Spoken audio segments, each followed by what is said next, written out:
Hi Smirconishers, welcome back to smirconish.com. This is the editor's report, and I'm your editor, Gili. So as I do every week, I'm going to highlight some of the best original content available this week at smirconish.com, so let's get right into it. First up, we have John Greener with a piece called This Is What Dominating the Streets Looks Like, where he discusses his friend's experience at the Portland protests when the federal troops were on the ground. And in it, he includes several pictures of the damage, the physical bodily damage that she sustained, and why these type of federal troops should not be involved in peaceful protests. Next up, we have Kathy Polk with a piece called A Simple Way to Open K-12 Schools, where she discusses the best and the safest way to reopen schools this fall so parents can have some peace of mind and get a chance to go back to a somewhat normal work schedule while students and teachers can return to the learning in the classroom.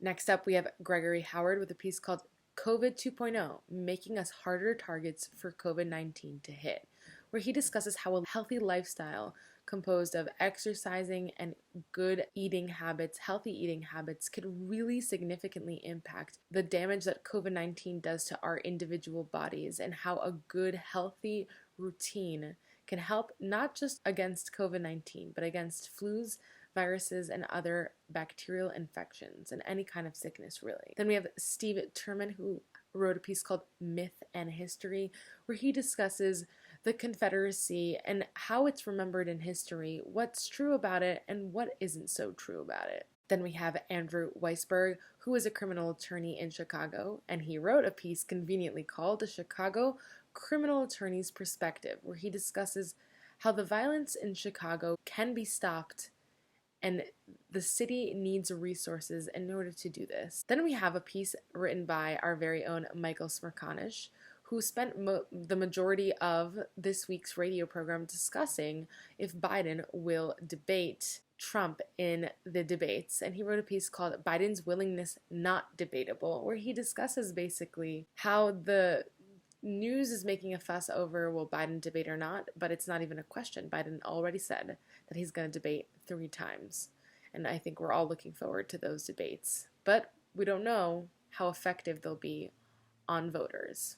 Then we have Mark West with a piece called COVID-19 An Opportunity for Unity, where he sees the pandemic crisis as an opportunity to come together and to squash out partisanship from the political sphere and come together as Americans and as global citizens.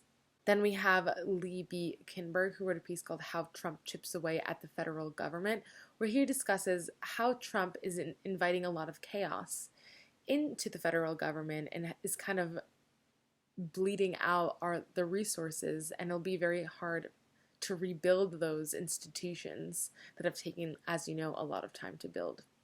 Then we have Steve Burns with a piece called How a Biden Presidency Could Take Root, where he discusses how Biden could bring people together while also helping the environmental cause that we know is so important. Lastly, we have Jimmy Jones with a piece called A New Presidential Requirement, where he discusses why he thinks that the president-elect, any president-elect in the next elections, whether it be 2020 and beyond, should be a military veteran, and for very specific reasons that he elaborates in the piece. So make sure to check all that great original content, critical thinking essays available at smirconish.com this week. We hope you're tuning in every weekday from 9 a.m. to noon at the Michael Smirconish radio program at Sirius XM, channel 124, the POTUS channel. And of course, we hope to see you tomorrow at Smirconish on CNN, 9 a.m. So see you guys all then. Hope you're tuning in, and have a great weekend.